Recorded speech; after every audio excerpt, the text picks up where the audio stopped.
They must have got a bit of gold out of there because there's an old mine door there. They normally don't have mine doors on them, you know, but this one must have been quite profitable back in its day.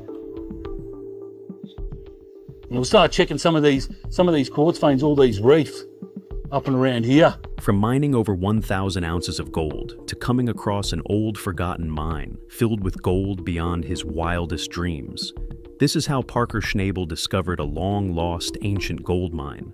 Parker Schnabel and his team had just stumbled upon something incredible, an old mine filled with untouched gold. It had been left behind in a rush, the treasure sitting there for years, just waiting to be taken by someone curious enough to look. Excited by their discovery, they wasted no time. They worked fast, pulling out gold at an unbelievable speed. But the deeper they went, the more they felt something was off. Strange tools, unfamiliar markings, and eerie signs started appearing. It was as if someone long ago had left behind a message: "Do not dig here." But Parker wasn't one to walk away from a gold mine. He ignored the warnings and kept digging. The deeper they went, the more unsettling things became. Then they found it. Something that changed everything. The forgotten mine. At first glance, it seemed like the ultimate jackpot. Thick veins of gold lined the rock walls, shining even in the dim light. There were no signs of old-school mining tools, no mercury contamination, just pure, raw gold waiting to be taken. Parker claimed every last bit without hesitation. But gold always comes at a price. What they uncovered wasn't just treasure. It was a mystery wrapped in danger. It reminded Parker of a story his grandfather once told him. One day, his grandpa had an unbelievable gold haul, 42 ounces in a single day. But 4 hours later, everything changed. As the dust settled, a strange sound rose from the ground. It wasn't just a mine, it was something much more. Parker's team had no permafrost to deal with, no million-dollar machines burning fuel, just them, the mine, and a growing sense of unease. They thought they were just digging for gold. Instead, they had uncovered something that was never meant to be found. Wait, there's more. Unlike other mining operations they had been through, this one was just simple, efficient digging with massive rewards. In just a few hours, they had pulled over 100 grams of gold. It felt almost like stealing from history itself. And something about it felt off. The more they dug, the more questions arose. Who had left this mine behind? And why had no one ever come back? If it was as good as it seemed, then where was everyone? Just as they reached what should have been the most lucrative part, they found something they weren't prepared for. Evidence that they weren't the first to uncover these riches. And those who came before had left in a hurry. While things were looking good for Parker, the same couldn't be said for everyone. Another miner in the area had been working tirelessly, desperate to hit bedrock. He had poured everything he had into a single hole, a hole that kept swallowing money faster than it gave back gold. It was a high-stakes gamble, the kind Parker knew all too well. He watched closely, knowing how easily fortunes could flip from riches to ruin. But here's the kicker. When Parker's team went to clear the site, they realized this wasn't just an abandoned mine. It was a time capsule, frozen in history. The rock formations didn't match modern geological maps. On top of that, the tools they found were too advanced for the time period, and something had been left behind, something more valuable than gold. If they could pull 5 or 6 kilos of gold in one haul, they'd be set. But this was never just about the money. It was about the chase, the thrill of knowing something massive was just within reach. Further downstream, men spent millions trying to strike gold, scooping dirt off the riverbanks like it was easy. But every scoop was either a step toward fortune or a reminder of how quickly things could go wrong. Parker had been in tight spots before, but this mine had a strange energy. It whispered of past miners who had tried and failed. Yet, despite the warnings, Parker's instincts told him to keep going. To him and his team, this felt like the ideal gold mine they had wanted all along. Since they weren't sure why anyone would leave such a rich place in a hurry, the best thing they could do was mine as much as possible while figuring out the rest. However, the ground became more unstable the deeper they dug, and then they realized something had been waiting beneath the surface for centuries. A big win. And then they hit bedrock, the final layer before either striking it rich or walking away empty-handed. And there it was. Gold. More than they had expected. More than anyone in the area had found in decades. But the real discovery wasn't just the gold. It was what they found alongside it: artifacts, markings, signs that didn't belong to any known mining operation. Someone had been here before them, long before modern miners had ever set foot on this land. And they had left behind a secret, one Parker wasn't sure he wanted to uncover. With riches in hand, Parker had a choice to make: take the gold and walk away, or keep digging. Keep risking, chase something even bigger. He had spent his whole life mining, but some treasures aren't meant to be found. Some discoveries rewrite history, and some mines. They're abandoned for a reason. Following this discovery, tensions grew among the crew.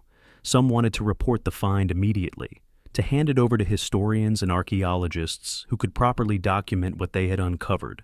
Others wanted to keep going, to dig deeper, to see how far the mystery went, to extract every bit of wealth and knowledge this place had to offer, make the most of it as miners. Torn between the thrill of discovery and the weight of responsibility, Parker had to make a decision, and make it fast. Time was not on their side. Don't get too greedy. The ancient supports holding up the tunnels were never meant to withstand the pressures of modern excavation. Dust filled the air as part of the wall gave way, and then, in an instant, a section of the mine collapsed. Their path was sealed off, forcing them to rethink everything. This was more than just a battle against rock and dirt. They were fighting time itself, against the very earth that had hidden its secrets for centuries. By now, Parker wasn't even sure if they were digging for gold or for answers. His crew, exhausted and on edge, kept working, each of them realizing they were part of something much bigger than they had ever imagined. Yet in the back of everyone's mind, one question lingered. Were they truly prepared for what they were about to uncover? Days turned into weeks. Every ounce of gold they pulled from the mine was a reminder of how much was at stake. The artifacts they uncovered were carefully documented but never fully understood, raising more questions than they answered. And then, just when they were about to wrap up, they hit something completely unexpected: a hidden chamber, sealed off from the rest of the mine, untouched, undisturbed, waiting. What they found inside changed everything. This was no ordinary gold mine. This was something ancient, something lost to time. And in that moment, Parker knew he had a choice: take the gold he had obtained and leave a rich man, or step into the unknown and uncover the truth buried beneath the surface, and risk his life, and that of his crew. At this point, mining wasn't just about gold anymore. It was about discovery, about survival, about history itself.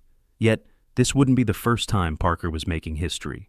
Back in the early days, holding a claim in the gold rush was a battle of its own. Parker and his crew came into the mining scene with more enthusiasm than experience.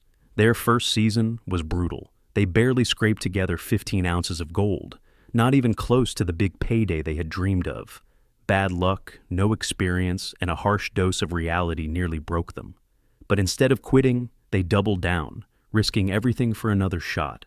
Their journey to becoming legendary miners wasn't easy. Just when they thought they were finally getting the hang of it, they lost their claim. But instead of licking their wounds, they hustled at Quartz Creek. They clawed out nearly 100 ounces of gold, proof that they weren't done yet. A teenager's mining partnership was making big moves, showing off to the veterans he wasn't just some kid playing in the dirt anymore. The Hoffmans weren't messing around either, pulling in over 800 ounces, a huge jump from their rookie year. But for Parker, it wasn't just about luck anymore. It was about strategy, grit, and knowing when to take risks. The competition heated up, pushing everyone to take bolder steps. Parker, no longer content with playing it safe, aimed higher and hauled in over 1,000 ounces, making a clear statement. Todd Hoffman and his crew had their best season yet, but their numbers were starting to look small compared to Parker's rise. The pressure to perform was growing, and the rivalry had shifted from friendly competition to a serious battle. Parker shattered expectations with over 2,500 ounces.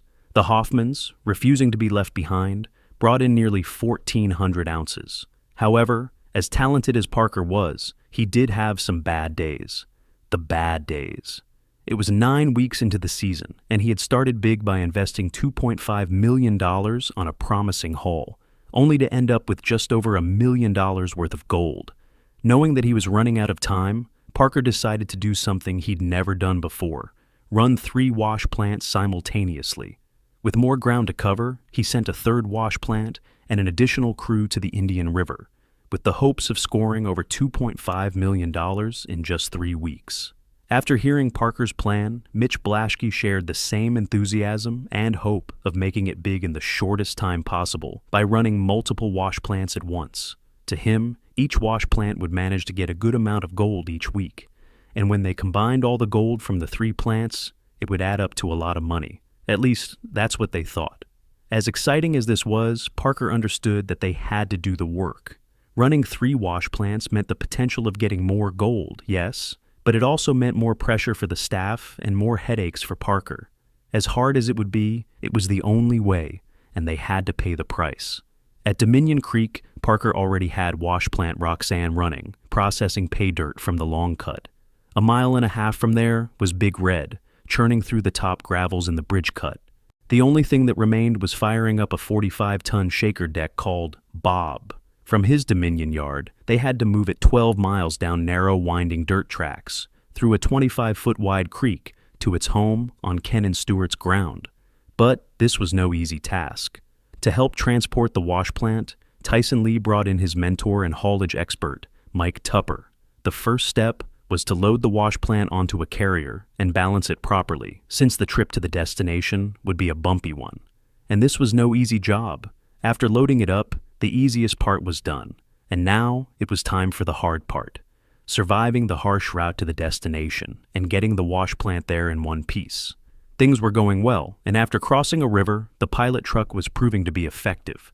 After arriving at the destination, the plan was simple: set everything up before dark, since they wanted to utilize every minute to sluice as much gold as they could. In this mining industry, a day can mean making millions or losing millions. And so, they began setting it up. The only thing remaining to begin the operation now was the push of a button. With Brennan ready to start feeding pay dirt to the wash plant, Bob was activated, and the sluicing began. By now, Parker and his crew had 3 wash plants running. To them, this increased the odds of meeting their 10,000-ounce goal that year. And although time was running out, the team did their best and got 3 thermoses of gold, 1 thermos for each wash plant. After weighing the first thermos from Big Red, the crew obtained 58.85 ounces, worth around $147,000. That was no good for Parker. The next thermos to be weighed was from Roxanne. They had managed to obtain 185.65 ounces, worth $464,000. Lastly, they measured the returns of the new guy, Bob, set up to get Parker's season back on track. The wash plant was expected to bring in over 300 ounces per week. However, Bob only managed a quarter of its runtime. To Parker's disappointment, after weighing the gold, they got 58.45 ounces, worth $146,000. These returns really angered Parker. He was making that much with just 1 wash plant in the previous seasons. From mining over 1,000 ounces of gold to coming across an old forgotten mine filled with gold beyond his wildest dreams, this is how Parker Schnabel discovered a long-lost ancient gold mine.